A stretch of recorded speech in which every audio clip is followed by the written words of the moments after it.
Okay guys, we're working on side pin, strikes from the side pin. I go this way. Strikes from the side pin. So, I'm going to pin my partner now in the street. Very rarely you're going to get somebody who just gets into this position and holds on. So Adam's trying to escape, I'm just trying to pin, making his life hard. You're not going to get it. Street fights, people are striking from here. So I'm always looking to strike. So when I'm training with my partner, I get into the side control position and then I'm going to start trying to punch him. He then has to defend and work for his escape from this position. So he's controlling my arms to stop me from striking him as he escapes. The only way you can really learn that is by actively trying to punch each other. And this way a little bit. Actively trying to punch each other when you're training. So I go side pin.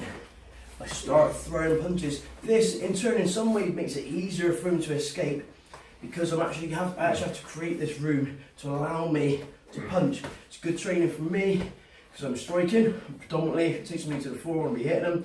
It's good training for my partner because he's actually fighting against somebody now who's trying to punch him. So we go from here, so I'm throwing the strikes.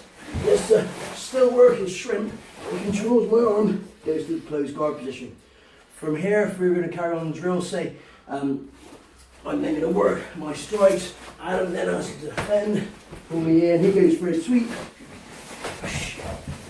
And then we can either reset or carry on drilling from this position. Pick him off the camera. Sweet. I'll show you one other thing you can do from the side pin as well. Obviously, if you're training this with your partners,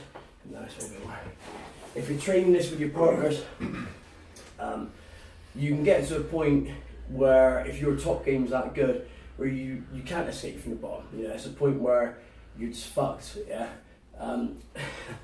So if you train this with your partner, train it, get to this position, then train it for a little bit, throw a few strikes, then allow your partner to escape the position. Yeah. So you're both training, you're both working both sides of it. So I go for the side pin position, I'm throwing punches, he loves to cover up, I'm going to trap his arm here, I'm going to trap his arm here. This puts me in a nice position now to strike, to smash him with my grinding elbows, to elbow striking from here. So I've trapped one of his arms here, which I do, he covers up, he's not letting me punch, I'm going to trap it with my foot.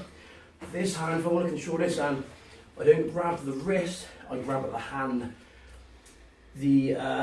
Where the wrist meets with the hand, because there's so many bones there, you've got 26 bones meeting 2 bones, so it's a very complex joint, so I have more control if I grip at the hand as opposed to if I grip at the wrist. If I grip at the wrist, the escape arm. If I grip at the hand, escape arm, it's much easier for me to control while I'm striking him.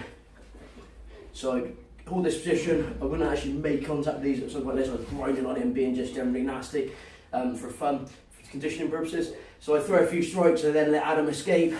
I then carry on throwing punches and he then has to work his escape.